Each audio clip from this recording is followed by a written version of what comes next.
साथियों नमस्कार। तमाम विचार विमर्श, लड़ाई झगड़े, धींगा मुष्टि के बाद भारतीय जनता पार्टी ने हरियाणा विधानसभा चुनाव में अपने उम्मीदवारों की पहली सूची जारी कर दी है। 67 सीटों पर भाजपा ने अपने उम्मीदवार घोषित किए हैं। जैसी कि आशा थी, इस घोषणा के बाद यह बात बिल्कुल तय है कि भारतीय जनता पार्टी में हड़कंप की सी स्थिति है।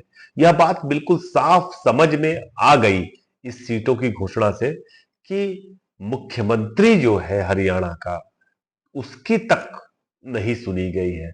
निसंदेह इस जो सीटों का बंटवारा है, इसमें हरियाणा भाजपा की छाप कम, केंद्र की छाप, खासतौर से केंद्रीय नेताओं अमित शाह, जेपी नड्डा, नरेंद्र मोदी, धर्मेंद्र प्रधान की छाप साफ दिखाई दे सकती है।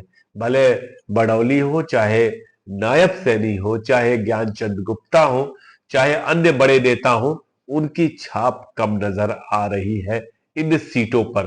दूसरी चीज कि जो तमाम दूसरी पार्टी से लोग आए थे, जो कांग्रेस से आया, जेजेपी से आया, जो 2 दिन पहले आया, 3 दिन पहले आया, भाजपा ने उसको भी टिकट दिया है।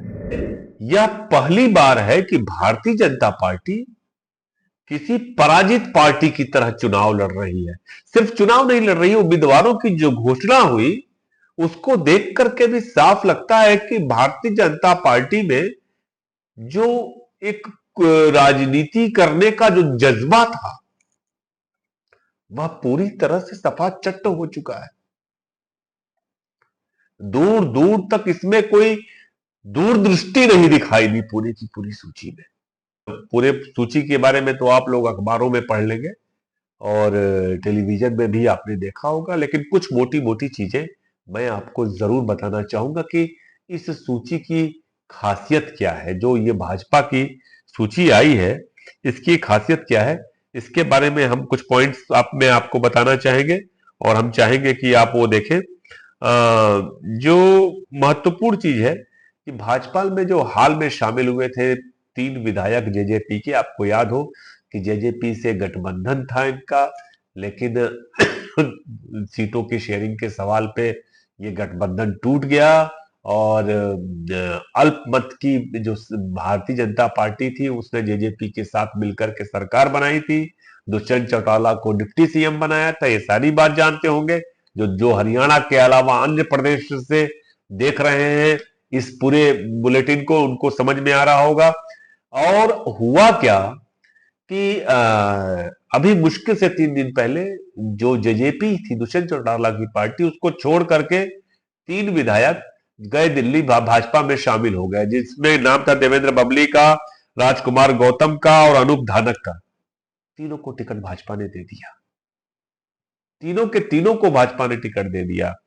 दूसरी चीज, 3 दिन पहले भाजपा में शामिल हुई थी अंबाला की मेयर शक्ति रानी शर्मा, इनको कालका से टिकट दे दिया गया। कालका में अभी तो फिलहाल कांग्रेस के विधायक है प्रवीण चौधरी, लेकिन लतिका शर्मा उसके पहले वहां से बड़ी बहुत स्ट्रांग कैंडिडेट थी, तैयारी भी कर रही थी। अब देखना है कि लतिका शर्मा बीजेपी में बागी होती है कि क्या करती है, क्योंकि प्रवीण चौधरी की उम्मीदवारी को पर संकट छाया हुआ है कांग्रेस पार्टी में। मुझे लगता है कांग्रेस वहां से उम्मीदवार बदलेगी, लेकिन शक्ति रानी शर्मा को उम्मीदवार बनाने से कांग्रेस की स्थिति वहां पे और मजबूत हो गई है। फिलहाल रतिया सीट से पूर्व सांसद सुनीता दुग्गल को टिकट दिया गया है।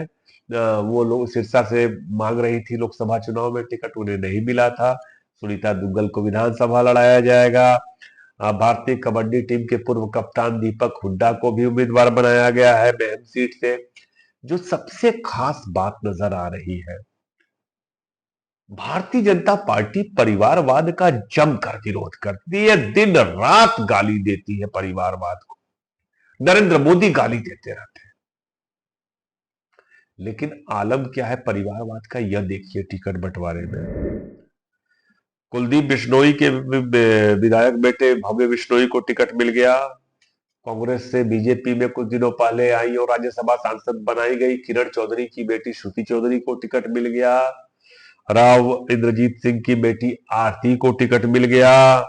रतन पाल सांगवान के बेटे सुनील सांगवान को टिकट मिल गया। अभी आपको बताया ही था विनोद शर्मा, शक्ति रानी शर्मा को भी टिकट मिल गया।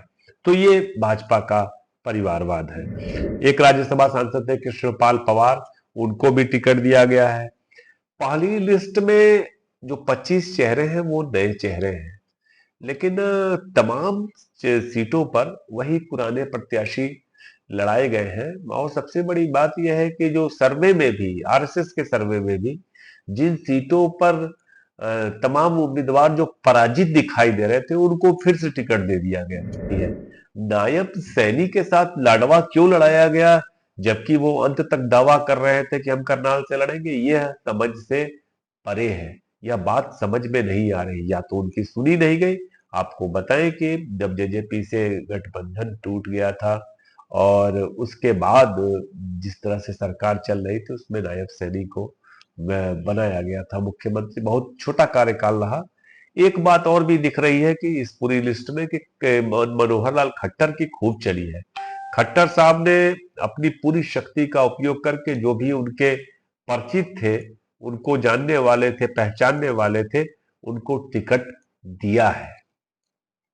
अब देखना यह है कि भारतीय जनता पार्टी में इन जो 67 सीटों पर उम्मीदवारों की घोषणा हुई है उसको लेकर के क्या प्रतिक्रिया होती है। 8 विधायकों के टिकट काटे गए हैं, 2 पूर्व मंत्रियों के टिकट काटे गए हैं। निसंदेह नाराजगी होगी और अगले 1-2 दिन के भीतर यह समझ में आएगी कि भारतीय जनता पार्टी में के बागी क्या करते हैं। और साथ में कांग्रेस की भी सूची का इंतजार रहेगा। देखना है कि कांग्रेस पार्टी किन सीटों पर जो भाजपा ने घोषित की है उन पर किन किन उम्मीदवारों को खड़ा करती है। और खास तौर से एक चीज दिखाई दी है कि जहां पर बड़े मार्जिन से कांग्रेस पार्टी ने जीत हासिल की थी उन सभी सीटों पर भाजपा ने उम्मीदवार बदलने की कोशिश की है। कई रोचक खबरें भी आ रही है, जैसे किसी ने बताया कि मनोहर लाल खट्टर का जो सोशल मीडिया चलाता था उसको टिकट दे दिया गया है। और ये पता लगा कि गुरुग्राम में जिन मुकेश शर्मा को टिकट दिया गया उनके ट्विटर अकाउंट पे उनके 40 फॉलोवर हैं। तो हमने कहा कि इससे क्या फर्क पड़ता है कि 40 फॉलोवर है, क्योंकि ट्विटर पे तो चुनाव नहीं लड़ा जाएगा। भाजपा के हम एक साथी से हमने पूछा कि आपने जो टिकट का बंटवारा हुआ है भारतीय जनता पार्टी का वह कितना आपको ताकतवर लग रहा है, तो उनका कहना था कि फिलहाल तो हम इस पर कोई टिप्पणी नहीं करेंगे, लेकिन एक बात जरूर कही जा सकती है कि इससे बेहतर टिकट का वितरण किया जा सकता था, थोड़ी सी कोशिश कर ली जाती तो। खैर, आप लोगों ने ये बुलेटिन सुना, धन्यवाद।